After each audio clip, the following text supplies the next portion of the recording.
여러분 안녕하십니까? KBS 아메리카 뉴스입니다. 델타 변이 확산을 막기 위해 기업은 물론 소규모 업체들까지 백신 접종 증명을 요구하는 곳이 늘어나고 있습니다. 아직은 민간 차원에서 자발적으로 이뤄지고 있는데 향후에는 주와 카운티, 시 정부 차원에서 백신을 맞지 않는 미접종자들의 사회 활동을 사실상 제한하는 방향으로 규제가 이뤄질 전망입니다. 김경일 기자가 보도합니다. 마이크로소프트는 직원들에게 다음 달부터 회사에 출근하려면 반드시 백신 접종 증명을 제시한다고 밝혔습니다. 다음 달 직원들을 다시 출근시킬 예정이던 마이크로소프트는 델타 변이 확산을 고려해 10월 4일까지는 사무실을 열지 않기로 했습니다. 앞서 구글, 페이스북 등 다른 기업들도 직원들에게 사무실에 돌아오려면 백신을 접종해야 한다는 비슷한 조치를 내놓은 바 있습니다. 구글도 마이크로소프트와 같이 출근 시점을 9월에서 10월로 늦췄습니다. 최대 유통기업 월마트와 월트 디즈니 등 다른 업종에서도 지역에 따라 직원들의 백신 접종을 의무화했습니다. 육류 가공업체 타이슨푸드도 미국 내 모든 직원들이 오는 11월 1일 전까지 백신을 맞아야 한다고 공표했습니다. 일반 고객들이 많이 찾는 식당과 헬스장 등에서도 직원들의 백신 접종 의무화는 물론 고객들이 백신을 맞았다는 사실을 증명해야 입장하도록 조치하고 있습니다. LA와 뉴욕 등 대도시를 중심으로 운영 중인 이쿼녹스 짐은 다음 달부터 체육관을 이용하는 고객과 직원들에게 백신 예방접종을 마쳤다는 증명서를 제출해야 입장이 가능하다고 밝혔습니다. 이쿼녹스는 회원과 직원들의 예방접종 여부를 확인한 결과 회원 중 96%, 직원 89%가 백신 접종을 완료한 것으로 파악해 이번 조치를 자신감 있게 발표한 것으로 알려졌습니다. 샌프란시스코에 이어 LA 지역 술집과 식당들도 자발적인 동참에 나섰습니다. 웨스트 할리우드 지역 식당 업주들은 지난주부터 백신 접종 증명서나 72시간 이내 코로나19 음성 판정 검사 결과를 요구하기 시작했습니다. 식당들은 출입구와 홈페이지에 게시물을 올려 고객들에게 알리고 있습니다. 백신 접종 증명서나 음성 판정 결과를 요구하는 술집과 식당 등은 포모사, 오스테리아 라푸카, 트램프 스탬프 그리니스 등으로 늘어나고 있는 추세입니다. 민간 기업과 소상공인들은 고용주와 직원, 고객이 함께 유기적인 코로나19 대응에 나서고 있습니다. LA시와 카운티 정부도 백신 접종을 유도하는 민간의 자발적 대응에 힘을 보태기 위해 행정조치 발효라는 카드로 지원할 가능성이 커지고 있습니다. KBS 뉴스 김경일입니다. 뉴욕시가 미국 내 대도시 중에는 처음으로 백신 접종 증명 의무화를 발표했습니다. 레스토랑과 헬스장, 극장 등의 실내 입장 시 백신 접종 여부를 증명해야 하는데요. 시행 시기는 9월 13일부터입니다. 제휴사 뉴욕 KBTV가 보도합니다. 드블라지오 시장은 Key to NYC 패스라고 명명된 이번 접종 증명 프로그램을 소개하면서 백신을 맞지 않았다면 많은 사회 활동에 참석이 불가능해질 것이라고 전했습니다. 이로써 뉴욕시는 전국 최초로 시민을 대상으로 실내 활동을 위한 백신 접종 증명을 의무화한 도시가 됩니다. This is going to be a requirement. The only way to patronize these establishments indoors will be if you're vaccinated, at least one dose. The same for folks in terms of work. They'll need at least one dose. The goal here is to convince everyone that this is the time. If we're going to stop the Delta variant, the time is now. And that means getting vaccinated right now. 이번 지침은 몇 주간의 사업장 교육과 홍보 절차를 거쳐 9월 13일부터 정식으로 시행되며 레스토랑, 헬스장, 공연장, 댄스 공간 등 각종 여가 및 유흥 공간에 적용됩니다. 레스토랑 야외 좌석을 이용할 경우에는 기존처럼 증명 없이 입장 가능합니다. 증명 방법으로는 뉴욕시가 새로 출시한 코비드 세이프 앱 또는 주 당국의 엑셀쇼르 앱을 이용할 수 있는데 사진 아이디와 접종 증명서를 업로드해 입장 시 제시하면 됩니다. 종이로 된 CDC의 백신 접종 증명 카드를 제출하는 것도 가능합니다. 이번 시 당국의 발표 전 서비스 업계에서는 자체 백신 규정을 발표해왔는데 지난주 브로드웨이 극장들은 최소 10월까지 모든 관객과 직원에게 백신 접종 증명서 제출을 요구할 것을 발표했습니다. 또 뉴욕 곳곳의 레스토랑과 행사 등을 운영하는 유니언 스퀘어 서비스업 연합 역시 9월 7일부터 모든 직원과 손님이 백신 접종 증명서를 제출하도록 했습니다. 한편 어제 드블라시오 시장은 백신 접종자의 실내 마스크 착용을 강력 권장했지만 로스앤젤레스와 워싱턴 DC 경우처럼 의무화하지는 않았습니다. 마스크 규정보다 백신 접종을 중심으로 한 정책을 펼쳐온 드블라시오 시장은 지난주 뉴욕시 공무원 전체에 대해 백신 접종 증명서를 제출하지 않으면 매주 코로나19 검사를 받도록 할 것을 발표한 바 있습니다. 또 모든 신규 백신 접종자에게 $100를 지급하는 장려책도 제시했는데 4일간 11,000명의 시민이 접종을 받아 효과가 있는 것으로 평가되고 있습니다. KBTV 뉴스 김은지입니다. 이처럼 백신 접종 여부를 묻는 장소들이 늘어나면서 앞으로는 백신 접종 카드 꼭 소지하고 다녀야 할 것으로 보입니다. 자신의 접종 여부를 확인시켜주는 방법으로는 종이 카드와 사진, 디지털 카피 등 여러 가지 종류가 있는데요. 박시몬 기자가 소개합니다. 미국민의 백신 접종률이 70%를 넘긴 가운데 백신 접종 증명을 요구하는 장소들이 늘어나고 있습니다. 어제 샌프란시스코 베이 지역에 위치한 술집들의 경우 입장 시 백신 접종 카드를 보여줘야 하는 조치를 협회 차원에서 결정하고 시행에 들어가며 포문을 열었습니다. 뉴욕과 LA 등의 대도시들도 이를 따라가고 있습니다. 이처럼 백신 증명을 요구하는 장소들이 전국적으로 확산되고 있는 시점에서 백신 접종 증명은 어떻게 해야 할까? 첫 번째로 백신을 접종했을 당시 클리닉 측에서 발부한 종이로 된 카드가 있습니다.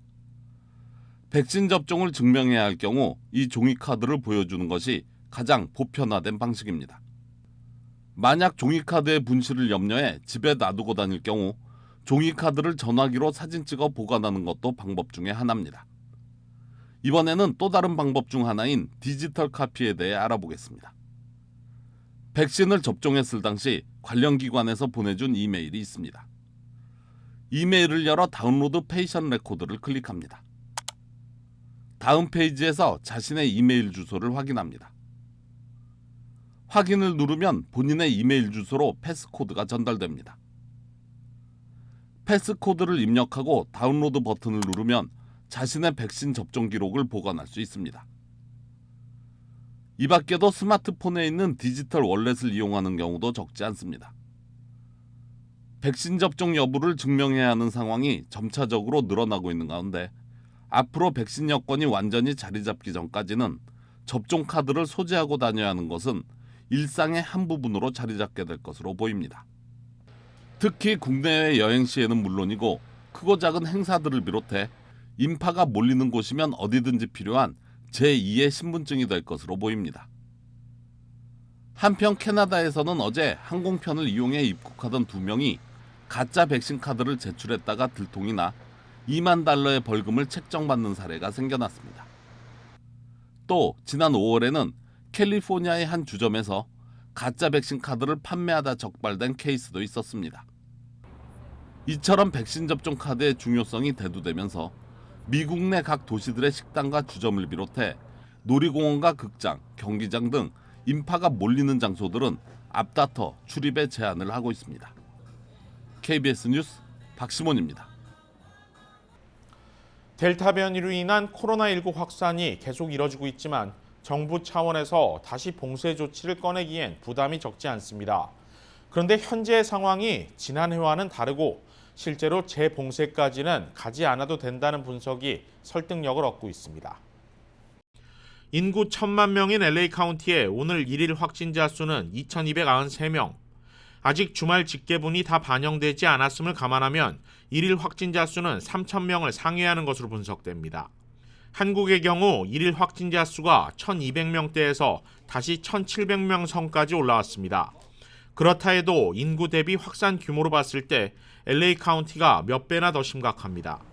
미국 내 다른 대도시 상황도 크게 다르지 않습니다. 그런데 수도권을 중심으로 4단계 거리두기 방역을 실시하고 있는 한국과 달리 미국은 추가 봉쇄가 효과적이지 않다는 분석이 나옵니다. 다름 아닌 백신 접종률에서 큰 차이를 보이고 있기 때문입니다. 한국질병관리청에 따르면 한국 내 백신 접종 완료 비율은 아직 14% 수준입니다.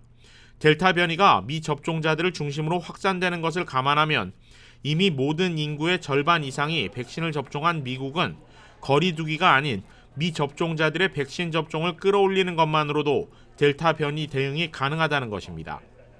여기에 백신을 맞은 뒤에도 감염되는 이른바 돌파 감염이 우려만큼 심각하지 않다는 연구 결과도 나왔습니다. 카이저 패밀리 재단이 미국 내 25개 주의 데이터를 바탕으로 집계한 결과 백신 접종자의 코로나19 확진율은 모든 주에서 1%도 채 안 되는 것으로 나타났습니다. 심지어 돌파 감염 사례로 입원한 중증 환자 비율은 가장 높은 주가 아칸소주로 0.06%에 불과합니다.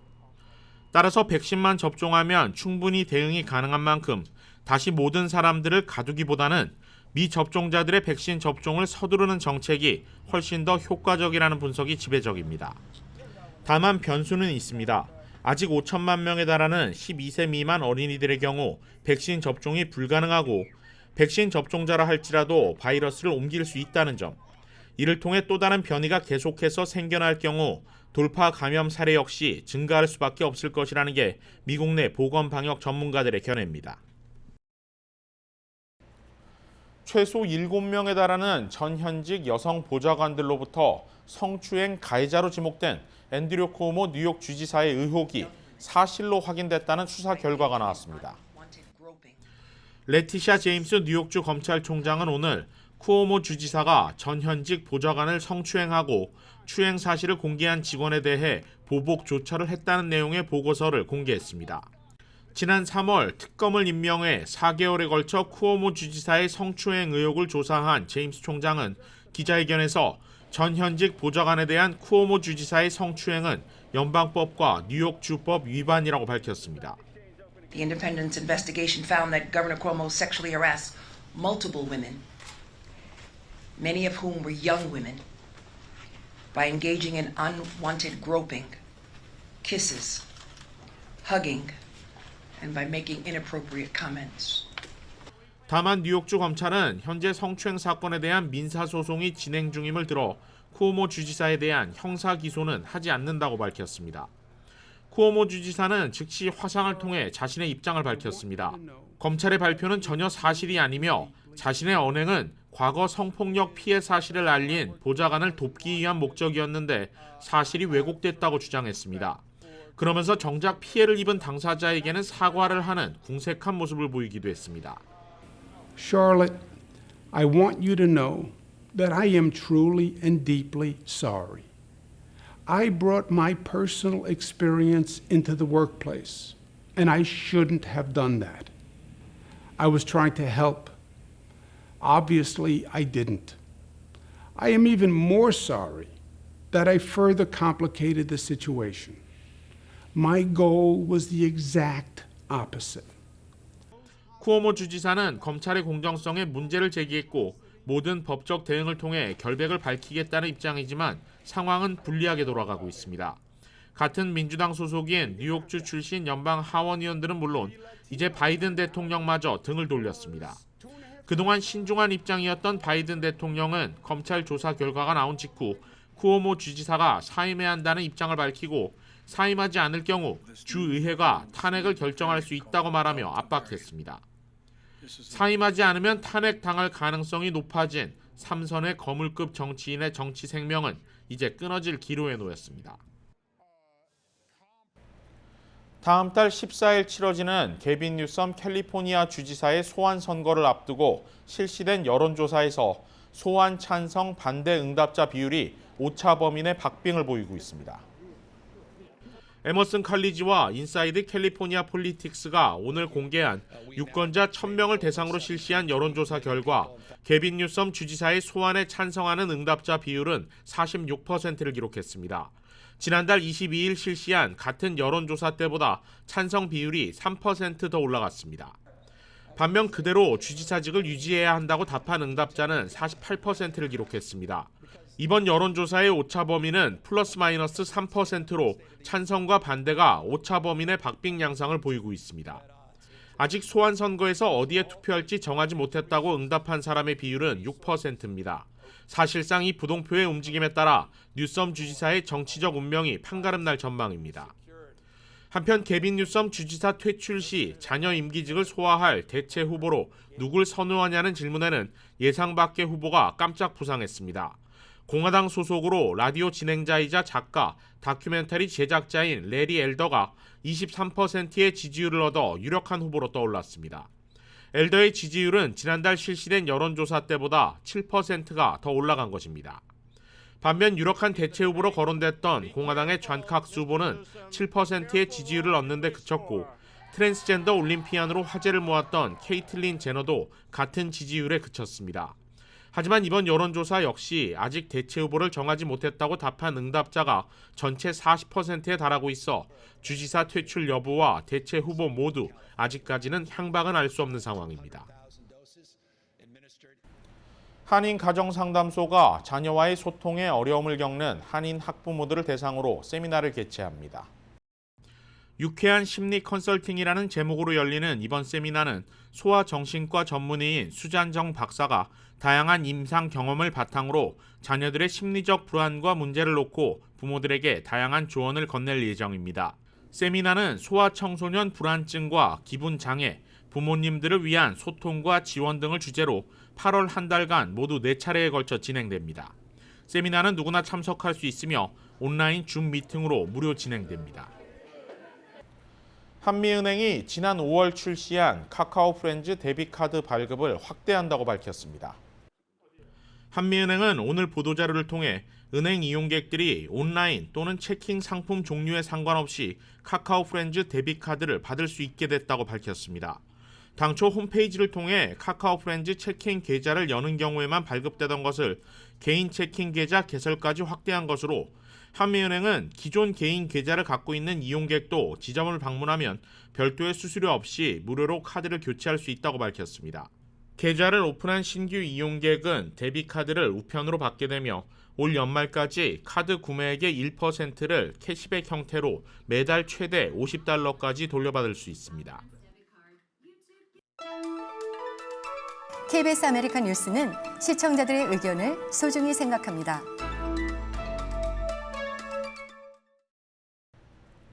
KBS 아메리칸 뉴스 마칩니다. 고맙습니다.